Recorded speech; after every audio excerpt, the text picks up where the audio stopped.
Well, she's back again. Probably way too quick.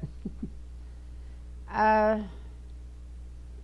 this whole 5 days that I was gone, my mind was just going like 100 miles an hour because I wasn't watching any politics or anything. And you know, when you lay down to sleep in a strange place, you don't usually sleep. Well, I can't call it a strange place. It was a wonderful, beautiful home. But when you're in a different bed and stuff, you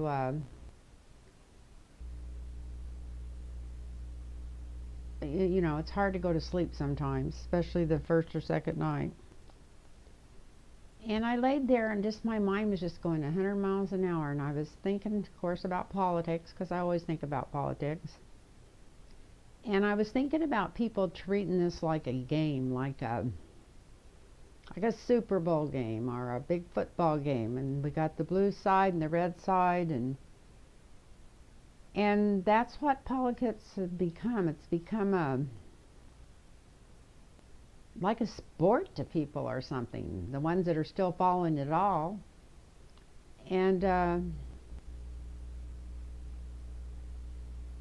that's not what it is. It's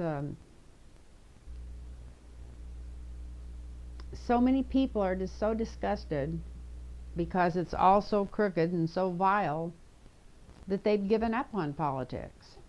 They quit going to the game. It's like not because your team always loses or your team always wins, but it's just like they're just tired of the bullshit.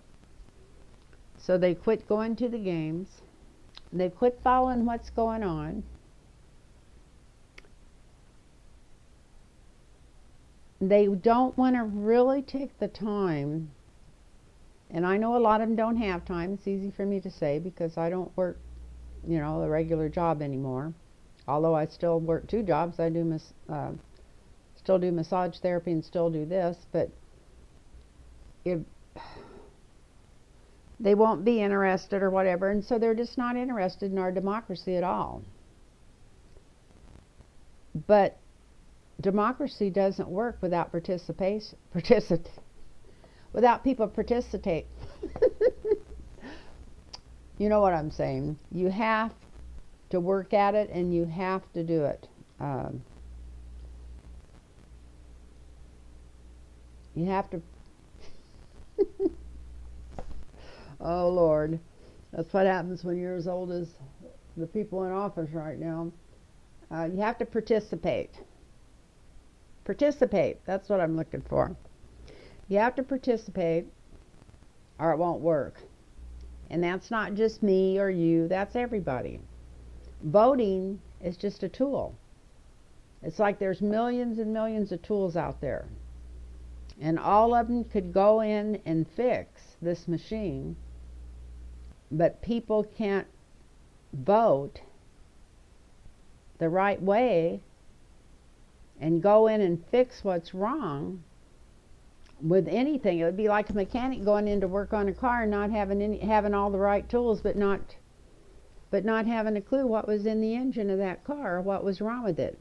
First of all, you have to figure out how wonderful it is, and we either want to keep it by using our tools and voting now, or either we're going to lose it and our children and grandchildren are going to end up being fighting wars in the street just for any type of freedom.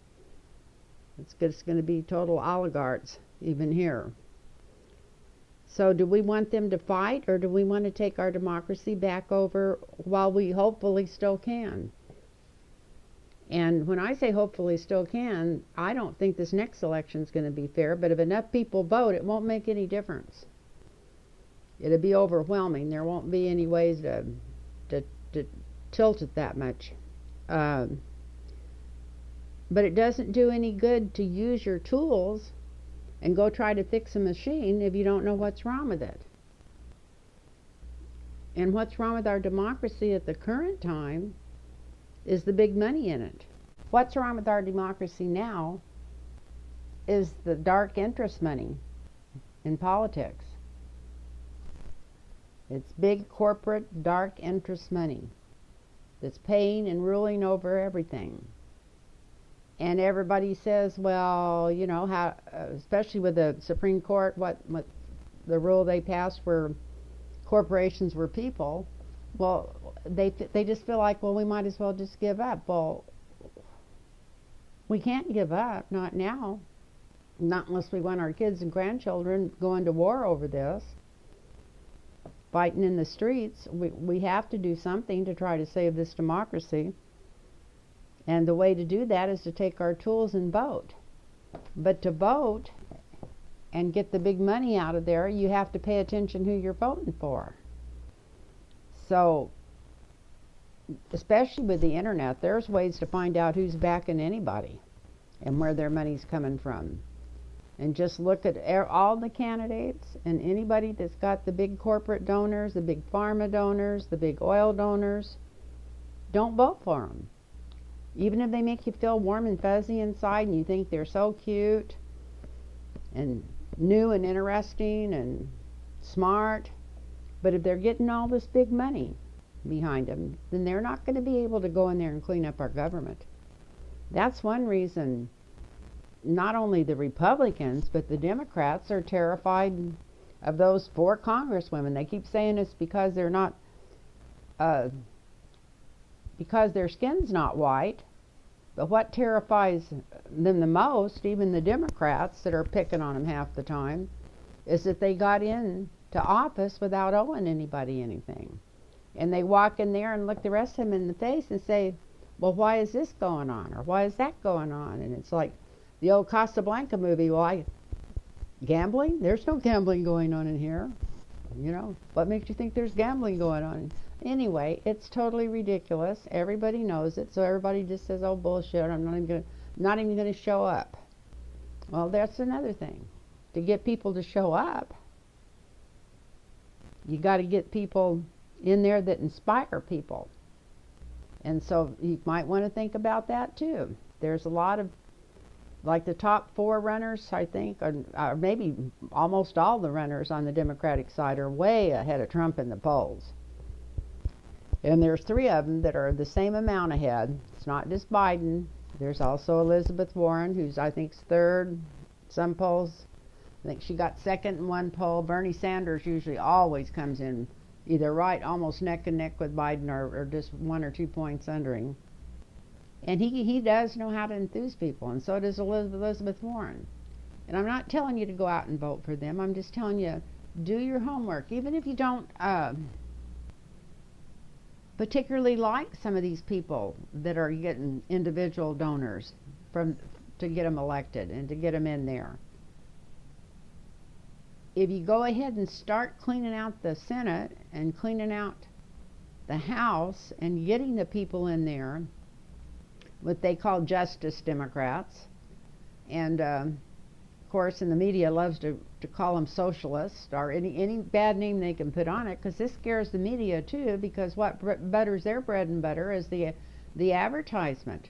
And how many people that watch MSNBC or CNN, every other commercial's either for the oil companies or big pharma and BP and all this stuff. And if you look to see what they're really pulling for, you know, like anyway, I don't even want to go into that, but it's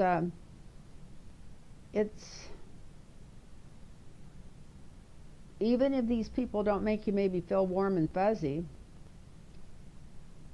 maybe next time we can get somebody in there that makes you feel warm and fuzzy that isn't taking big money. Because once the trend gets started and people realize they can get elected without taking big corporate money, and they can get the people to get behind them to get them in there, then the people will have their government back.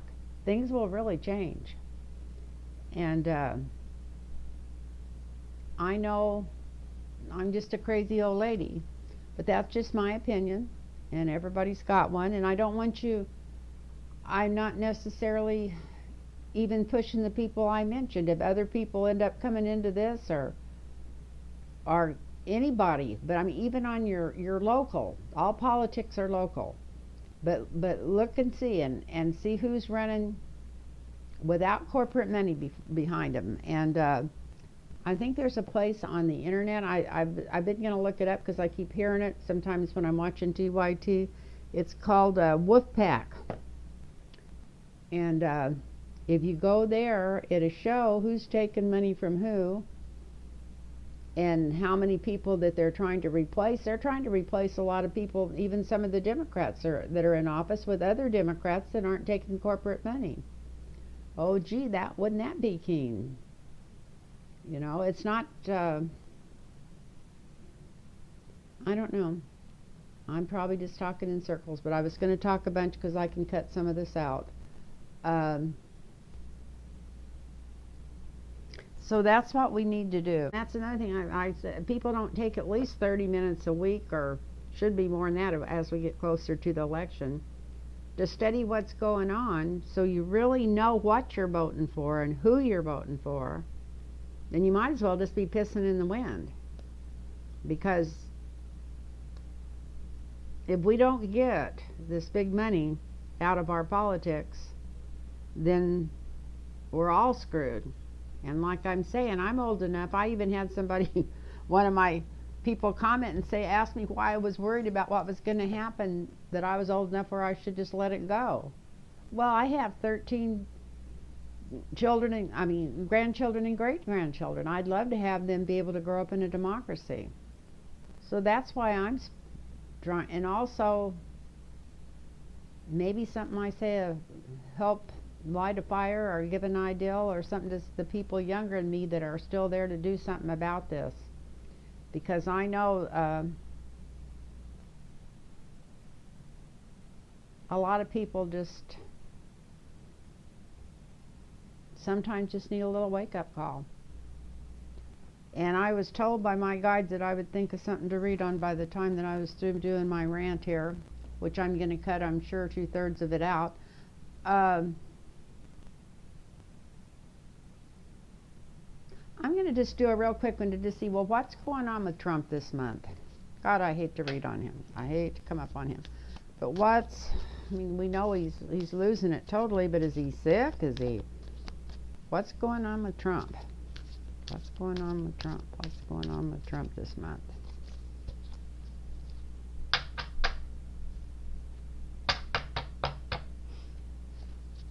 Let's cut these cards and let's go with it, and let's get going, and let's get going, and let's get going, and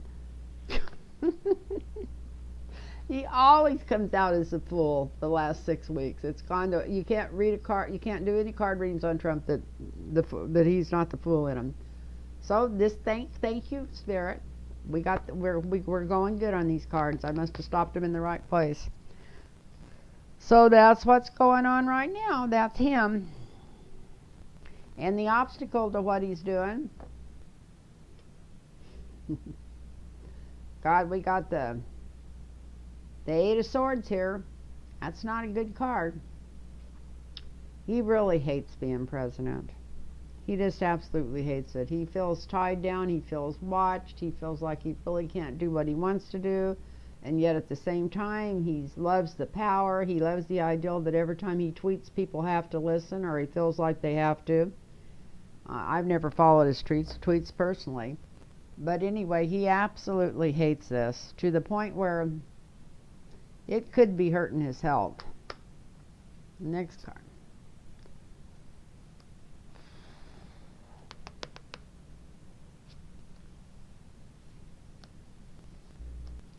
The foundation of the situation, the only reason he hasn't walked away already is because he just feels like he's ruler of the world, and he's got such a huge ego, he don't want to give that up.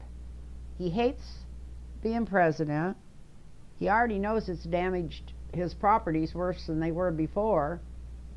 Not that he's ever had any cash flow, but it's cut it down to about nothing, so that's why he wants to hang in there.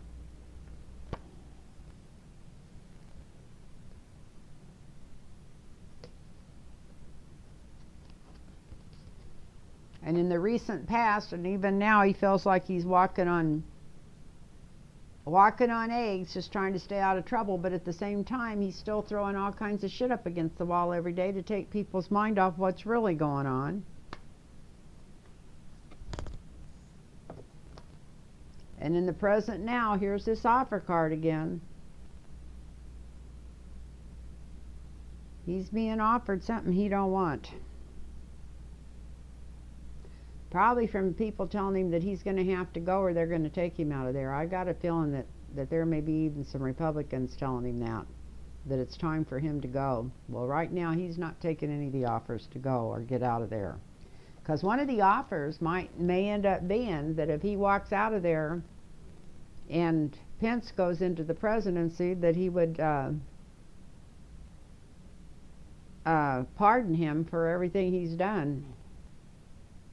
God, let's hope. Maybe that's what Pelosi said. She didn't want to impeach him. She wanted his ass to go to jail. But either way, we can't do another year of his destructiveness. They've got to get him out of there. They've got to get him out of there. But anyway, yeah, he's being made an offer. The cards are getting tipped over here. Let's put them over on the other side. He's being made an offer. Let's pull these down so they're on the camera. He's being made an offer.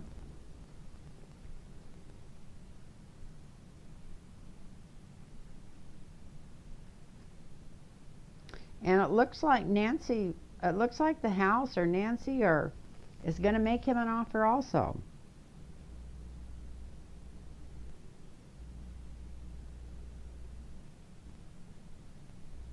I think maybe she's going to tell him last chance to make a deal, or we're just coming after you with everything. I hope that's so. Like I said, I hope she makes a liar out of me and she ends up coming through.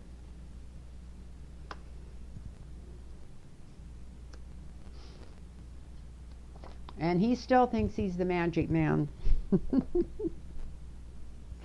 Oh yeah, he still thinks he can pull the wool over everybody's eyes, and he's just totally delusional. Just totally psychopathically delusional.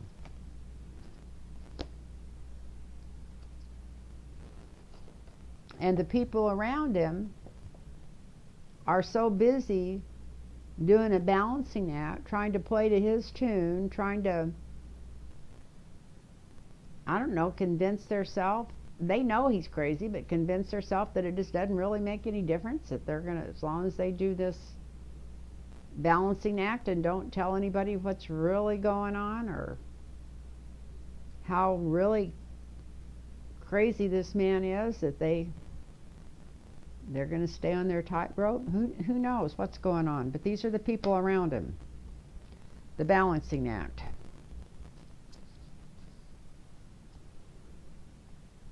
And then we got another offer here.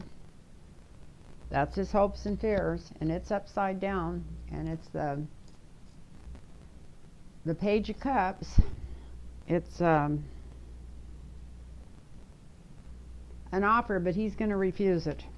I don't know if it's another offer for him to leave office, some kind of deal they're going to make him or what, but he doesn't want anything to do with it. That's why it's upside down. And the outcome of this is the Hanged Man. And so we got the Hanged Man here as the outcome.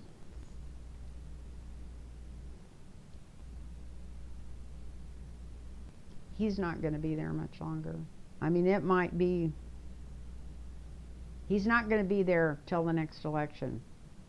I think the last thing he's going to have to worry about is Biden or anybody else running against him, because I don't think he's going to be there. And I didn't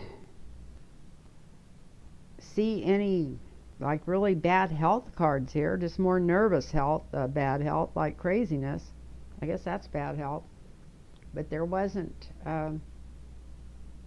even a tower in here, at least not for this month. So it looks like he won't have his tower moment this month, but looks like by the end of this month he's going to feel like his hands and legs and arms and everything else are tied, that he's not going to feel like he has the freedom to pull as much shit as he has. And let's hope he don't. Let's hope they start closing in on him. And I want to thank everybody for watching, and I want to thank the people that made some donations. Thank you very much. They were so well appreciated. And if you'd like a private reading, it's Lynn Tarot Readings at gmail.com, and you even have to put the S on the readings. Lynn Tarot Readings at gmail.com, and get a hold of me, and I'll get back with you, and we'll set up a personal reading. And I love doing personal readings. I actually even get high doing personal readings, because I love talking to people, and it seems like I get such a wonderful flow of spirit coming through. So so anyway, good night everybody, and I'm not saying you have to agree with me on anything. I'd just like to light a fire under people, so if they do, just get out and vote. Just make sure you vote no matter what this next election, and anything you can do to get other people registered, get other people out there to vote.